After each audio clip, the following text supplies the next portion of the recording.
Guys আজকে সকাল থেকে তানিশার মুডটা খুবই অফ, তাই আমি এখন তানিশাকে সারপ্রাইজ দেবো বলে পিৎজা অর্ডার দিয়েছি। এখন বাজে রাতে 1:30। তো ডেলিভারি বয় চলেই এসছে প্রায়, অনেকটা আমাকে কল করেছিল। তো এখন যাব সোজা অর্ডারটা রিসিভ করতে, তারপর তানিশাকে দেবো আর দেখবো ওর রিয়াকশানটা। এই যে গাইজ, পিৎজাটা আমি রিসিভ করে নিয়েছি, এবার চলো তানিশাকে দিয়ে ওর রিয়াকশানটা দেখি।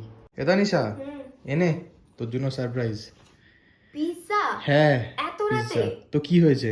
তোর মাথা খারাপ নাকি? এ কি রে? খা। খা মানে? ডিনার তো হয়ে গেছে আমাদের। তো হয়েছে হয়েছে, তুই খা। পিৎজা অর্ডার দিলাম, তোর মুডটা অফ দেখলাম তাই পিৎজা কেন? না বুঝো। সারপ্রাইজ দিলাম।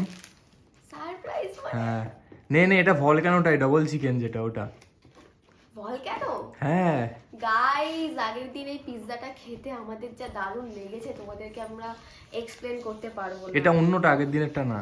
এটা অন্য ফ্লেভার? হ্যাঁ, এটা ডাবল চিকেন তো যেটা। যাই হোক, তুই আমার জন্য এত রাত্রিবেলা পিৎজা অর্ডার করেছিস, তো তোকে অনেক অনেক অনেক অনেক থ্যাংক ইউ, আর আই লাভ ইউ।